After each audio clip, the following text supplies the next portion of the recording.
if you're bringing your best to your table and you're inviting your direct reports to do the same, it all just seems to work out really well. As I've started my first year as a business owner, I knew that one of the most important things to learn was how to become a successful leader. After all, it's not about just doing the work, it's about managing the people who help make your business great. That meant that in addition to learning new skills and strategies, I had to figure out how seasoned leaders handled large teams and created amazing company cultures. Two things that I wasn't quite there with yet with Reignite Media. So when I got the chance to interview an amazing leader who inspired me, I jumped. Little did I know what surprises were waiting for me. I thought that this episode would be easy, but there were a lot of tech bumps along the way, including now around me. You might hear noise, but that's okay. Some things often become more difficult than you expect. And despite those moments of frustration, it's honestly an ironic metaphor for how being an entrepreneur isn't always glamorous or perfect. There are many details behind the daily grind of your business that can be tedious or challenging, and this episode was no exception, but honestly, a true reflection of that.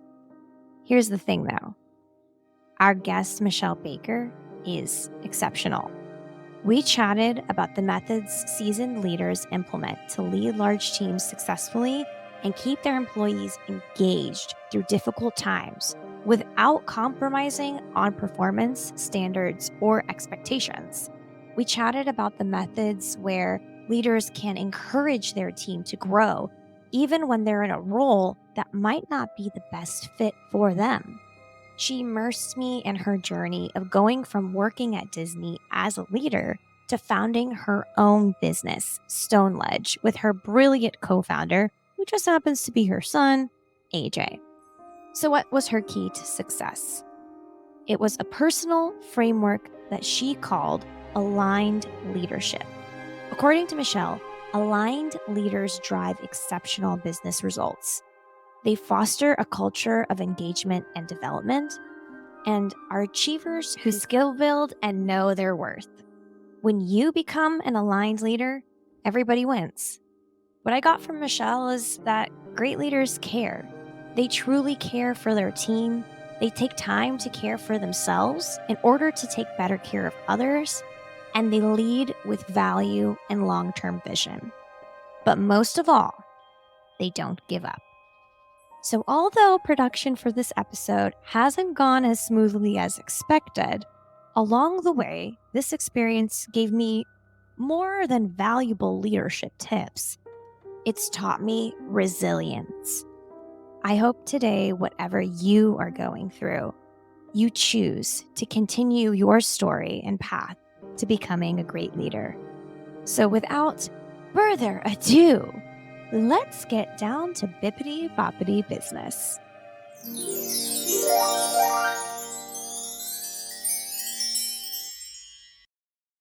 Hello and welcome to another magical and educational episode of Bippity Boppity Business. Joining me today is an amazing guest. I have Michelle Baker, co-founder and CEO of Stone Ledge in Richmond.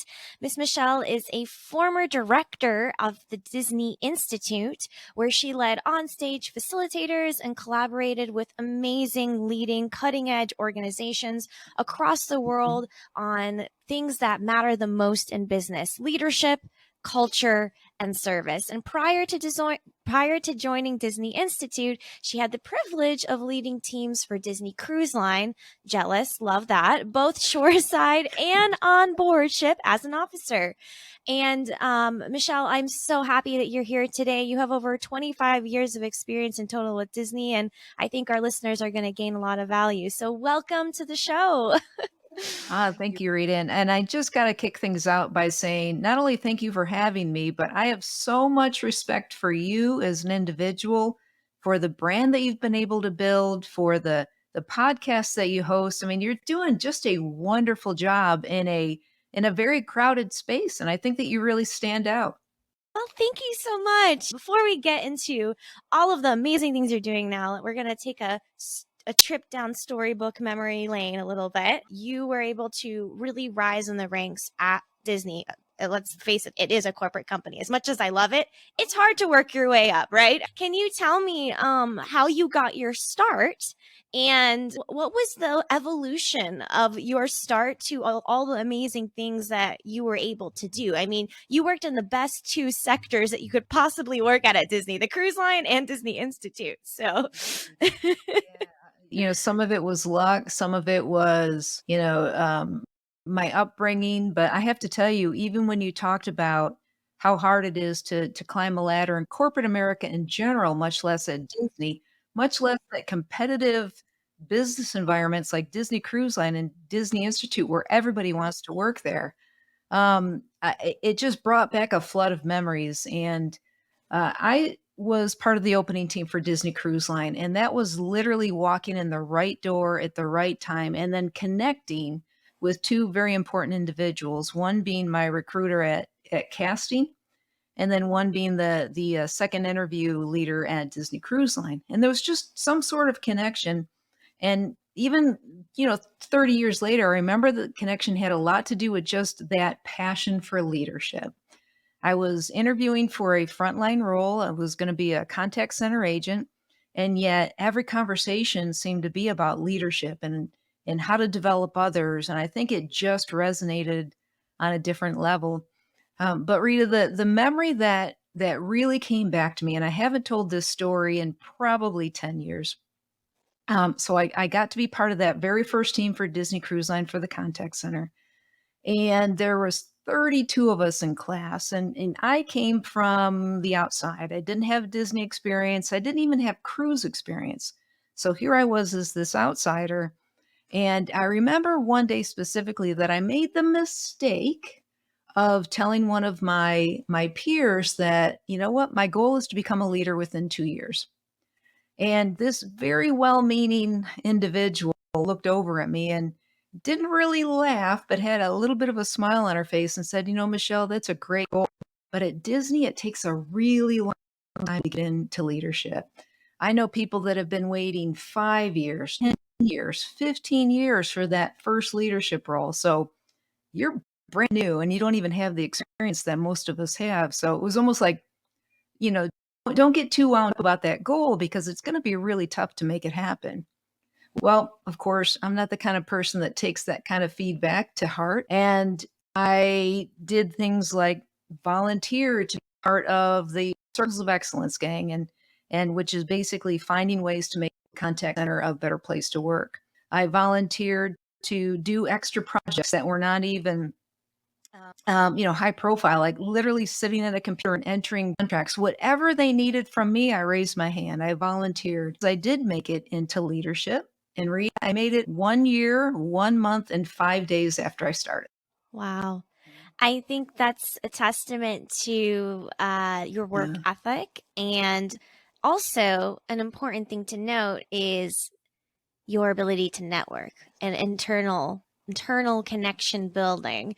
Yeah. I think a lot of leaders starting out, Yes. maybe they've had one or two like managerial roles or something, and now they're trying to like, really break out and like do more, and they're sitting there wondering why they're not moving up. But it's proactive. It's not something that will just fall in your lap. For some people, it does, but I have a feeling you and I are a little more of a couple hustlers than that. We're just like, listen, I'm not going to let anyone tell me that it's going to take half my life to achieve my dreams. I'm going to show you and we're going to make it happen. And it comes from an authentic place, but I almost feel like it was good that person told you that. Because for me, it would keep my competitive spirit into gear and I'd be like, that's a challenge. Accept it. That's right. I And mean? it totally did. Something significant about that role. You said you were starting out frontline and then you managed a contact center. Now, for my time in customer experience, I know that that is not a cakewalk in the park. I know that being able to lead a team in a department of that nature is hard work, and not a lot of people can move past a role like that. A lot of people in roles of that type kind of give up because it's hard, let's be honest. And then they're like, all right, I'm not going to do anything. But what I've actually found is, for me, I worked at Tesla and BMW for a couple years in the customer service world. I worked as a service concierge. And what I found is, even though I wasn't a fan of those roles, let's be honest, people there that were like, what is this girl that has nothing to do with cars and like sings like I'll make a man out of you in the back to like push through the day, like doing here at our luxury car service center. But what I found is the things that I learned from there are actually important. They're pillars to leadership, because when you are able to work with customers and develop empathy for the customer behind the scenes, what happens is, in front of the scenes, when you work in other roles, you Sure. understand customers better because you were on the front line, because you had that experience, and you're able to manage things like conflict, or manage things like trying to stay true to Mhm. the company's legacy or brand. For Tesla, that was a really big brand, and people were like, well, Elon tweeted this today that my boat would float in the water if it could. And you have to just like smile and be like, it is a car and it will not float, but we'll get back to Right. you, kind of a thing. Right? So what I'm trying to say is, from that role, what are some things that you learned that you still use and actually started teaching from then on to this day? Yeah, I know that going back to your comment about making the leap from a frontline role to a leadership role is not easy. And I think that one of the things that's hardest for individuals, actually two things. One is going from peer to leader. So from peer to coach, from peer to someone that has to have a potentially difficult conversation in terms of performance or an incident or a situation. That's really hard for individuals. Um, and then the second thing is, typically when you're a frontline employee, people tell you what to do. It's like your day is managed for you. As a leader, you have to prioritize and manage your own day. So going back to the first one, um, I remember very specifically that when I became the senior operations manager for the contact center, so now the leaders reported to me, and I hired some really brilliant people to be on the team for their very first leadership role. What I would tell them about that difficult coaching conversation. So think performance coaching, think somebody has either low performance or maybe there was an incident where the service wasn't great and a guest complained. They would get themselves all tied up in knots in terms of, trying having that dialogue. And so two things that I would tell them, think of yourself as a mentor, not a boss. So think of yourself as someone that is really just trying to help this individual grow through the situation, through the performance, not as a boss that is um, basically reprimanding them or disciplining them. So if you think about it as a mentor that generally cares for the career and the development of the person that you're talking to, even the vibe of the conversation is completely different. Completely different. Right. Like you and I are probably the type of people that ask for feedback all the time. If you're on doing a podcast or you had an interview or how did I do? Really give me some feedback. And I think that internally there's a lot of people that are like that if they trust and respect the person that's giving it. So I would always go back to that. Make sure that you're handling it like a mentor that cares about the career and not as a boss that's trying to give discipline. And then the second thing I would teach, especially those new leaders, is you've got to leave emotion out of the room, especially when you're handling a performance management type of situation. Because if you go into that conversation and you're upset with the employee or you're angry about a situation, or you already kind of have a preconceived notion about maybe what happened, and now I'm in there to discipline you so you can just do better the next time, it's never going to work because people are going to shut down. They Even if you don't say any words that indicate anger, you could probably tell if I was angry about something, right? Or someone that you're talking to. Right. There's just this vibe that goes on. So leave emotion out of the room and then ask questions like, Rita, tell me a little bit about what happened. And then Mhm. be quiet. Just let them talk. And so having people kind of overcome that fear of coaching others, of being the leader and the mentor, was probably something that I mastered early on and that I was able to teach others. And through Stone Ledge, it's something that we talk about a lot too, because we're in the business of developing that type of leader. And so it's one of the models that we've created is helping people kind of overcome that fear in different coaching situations. Yeah, and I think that ability to have those hard conversations, from my time working in customer service, was a skill that I developed because of that. Because you have to have hard conversations with customers, like when things don't go to plan, or maybe they just didn't have a good experience, and it was genuinely someone's fault that happened. So, thinking about as I transition into leadership and more entrepreneurial roles, I am looking back on my different roles and thinking, okay, what did I learn here that transferred? And for me, it's still hard to have hard conversations, let's be honest. But like you said, when you come from a place of mentorship, it's different. And when I interviewed Lee on the show, he always said that moms make the best leaders. And I think of how that is. And at first I kind of giggled, but then I was like, it makes sense because moms truly want to nurture the child. They want to not enable, but they want to educate. They have their best interest at heart.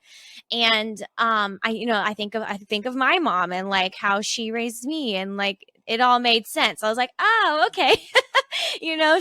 She definitely was someone that pushed me, but wasn't like ever mean. But I mean, I'm doing what I'm doing today. So I feel like for you, you are a mom. Do you feel like some of that part of your life plays a role into your leadership or gives a different level of empathy for the people that you work with? Yeah, I think Lee makes a great point, and I've heard him, quote his mom and his wife all the time, and I think that speaks Aw. volumes about the kind of leader he is, and has been.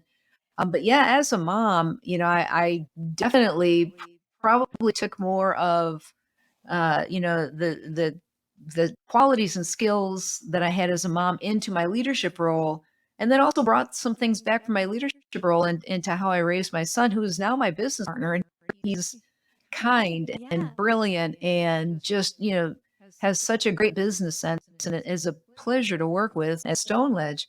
But going back to some of the things that I would teach is and I didn't even probably understand the concept at the time, but since he was really small, I always wanted to empower him. I wanted to bring him into decisions.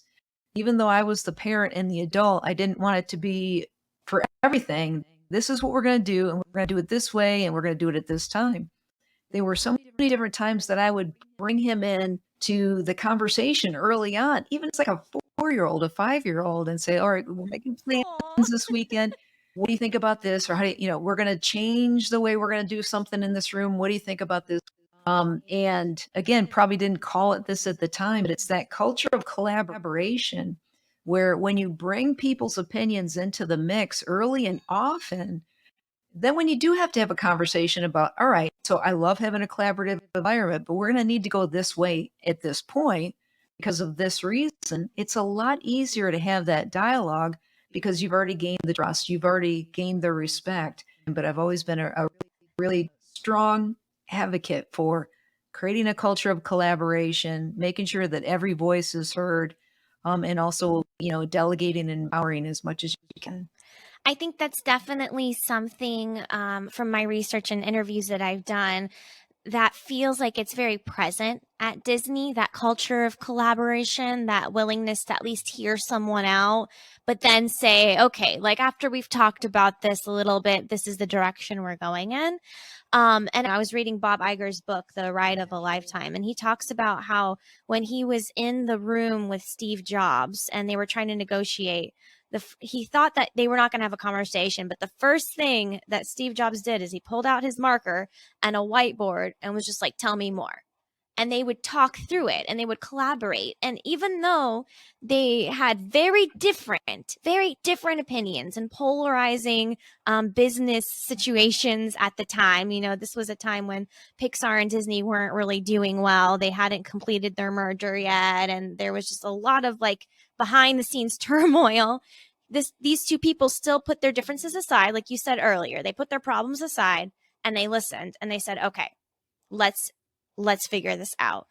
What advice do you have for that type of collaboration in businesses? Yeah, I love that question, Rita. And I felt that a lot at Disney. I felt And again, I was very lucky to work at Disney Cruise Line, um, and for the Disney Institute Hmm. on both coasts. But there's definitely that feeling of, hey, we're all in this together. Um, I didn't mean it the Mhm. reference, but Yes, High School Musical. If you know that reference, you are my best friend because together, together. Oh my God, Michelle, we're hanging out. No one understands my High School Musical references, and that just made my whole day. So I'm so here for that. We are all in this I didn't together. even mean to make it. But as soon as the words came out of my mouth, I was like, oh, It's so, together. oh, all right. Anyways, yeah. Definitely felt that at Disney, and, it really did feel like an open environment, so where you could bring ideas to the table, where you could make recommendations, formal or Mhm. informal, and at the end of the day, the leaders were still the leaders, and sometimes tough decisions had to be made, but just that Right. feeling of, I can walk into an organization and make recommendations, and sometimes they're actually, taken very seriously, and that was huge. And at Mhm. Disney Institute, I remember I joined DI in 2014. It was time to come off ship. Been away for a long time. It was really hard Mhm. on my family for me to be gone that long, so I decided to come back to land.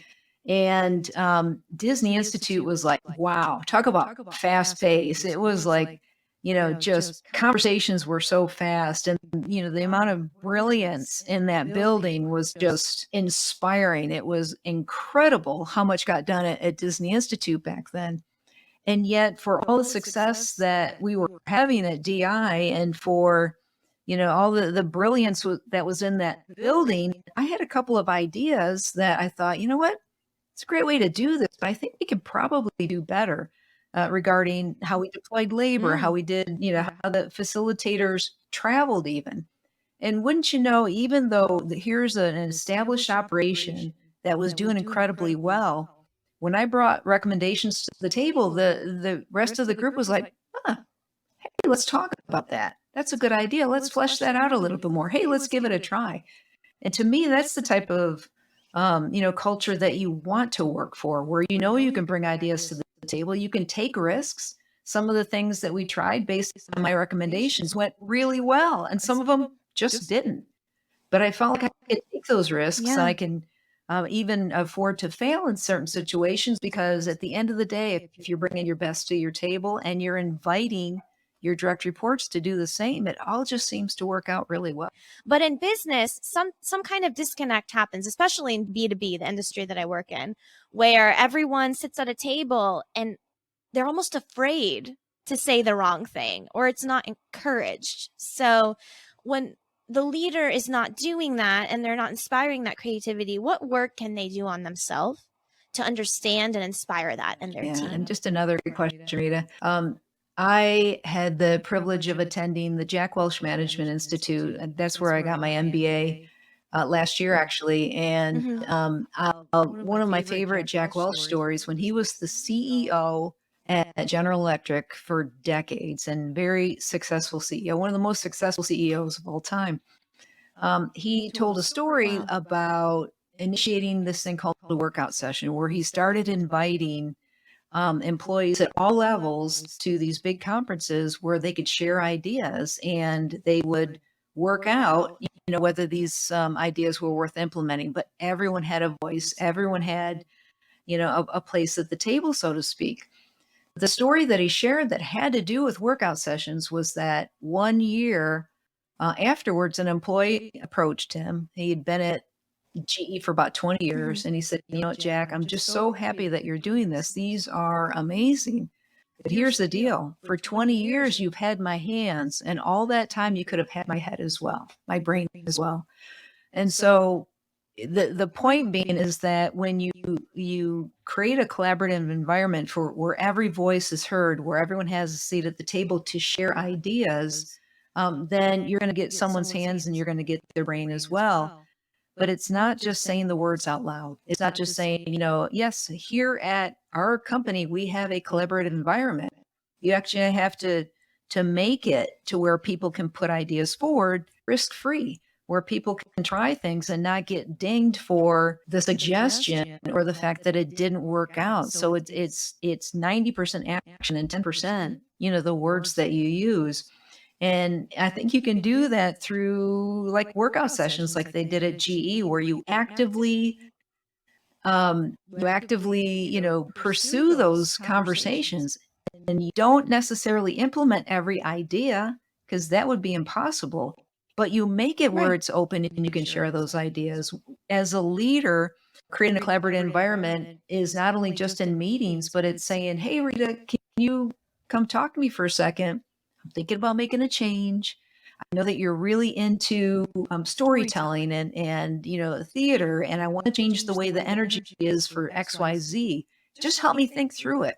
When you proactively do that as a leader and pull people into those conversations, and then make a big deal out of the ones that you implement. So just to carry that thought through one step further, let's just say that I did pull you into conversation, and then we end up doing it, and it's wildly successful. A great leader won't just say, thank you, everyone. Yep. I'm so glad that we did this and my idea. And, this is why I'm a leader. No, a great leader Mhm. pushes all that aside and says, by the way, this started with a conversation with Rita. And Rita was the catalyst behind this idea. And I'm just so honored to have Rita on my team. And Rita, let's give her a round of. That's a leader. That's a leader that's going to create a collaborative environment. Yeah. But I think what you're hearing is that it takes action, it takes intentionality, it takes pursuing those ideas and those comments and those suggestions from your team. And then, additionally, something else for the work that you do is, in addition to that action, it takes personal growth as well. It takes that inner calm, that inner just resilience. Sorry, I always knock my microphone when I get excited. Resilience knocks my microphone over. It takes like so much of that, because when you feel that, you emulate it, and it just seeps into the entire organization. And I know you're someone that really is a huge like cheerleader for self-care and personal growth. So can you speak to a little bit the importance of that and what you've done for yourself as a leader? Absolutely. And you're right. I'm a huge advocate for self-care, for inner growth. We call it calming inner chaos because it doesn't matter how talented you are, what kind of education you have, the experience that's on your resume. If you walk into a workplace situation and you've got inner chaos going on, and here's the spoiler alert, I think we all have it. We've all had it from time to, whether it's for moments, days, months at a time. Inner chaos is basically when, whatever's going on from an internal dialogue is working against you and not for you. And it could be self-doubt, it could be, just anxiety, it could be just anything that you would consider chaotic thinking. The very first thing you need to do is to calm that inner chaos so that you can take the focus off of yourself and focus on the needs of the operation, the needs of your employees, and even, the needs of what you need to deliver as an individual leader. And I think from a self-care perspective, it is probably going to look different for each individual. But I think the very first thing you need to do is to recognize that, and a lot of people will say you need to put your own oxygen mask on first. You've got to make sure that you are taking care of yourself, that you are not carving out time to take care of yourself once you hit the wall. So once I hit the wall, once I'm completely burned out, Mm. now I'm going to pause. I'm going to go into the mountains. I'm going to go to the beach. I'm going to take time for myself, but I can keep going. I'm not there yet. No, I think that the better thing to do is to consistently carve out time to make sure that you are resting, that you are for some people, it's meditating. For some people, it's just walking. For others, it's taking time to read on the weekends, whatever it is. But to do that self care without guilt, to do the self care without thinking, I really could be or should be working right now. Because the calmer you are, the more energized and kind of complete you feel. You're going to be able to 10x your contributions again to the organization, to your team, and to your own career success. So sometimes infusing wonder into your work or becoming a leader takes a little bit of scrubbing off the dirt on your internal misconceptions about who you are and and what you're doing, and really just trying to take a second to reflect on, is what I'm doing aligned with my why, my goals, my dreams? And if they're not, it's okay. You can take that time to find your alignment and make sure that your team and what you do does benefit. It all just starts with you. Michelle's mission is to develop aligned leaders who advance the workforce, the business, and themselves. And every day she strives to bring leaders inspiration and fulfillment to the world's workforce so that jobs can become careers again.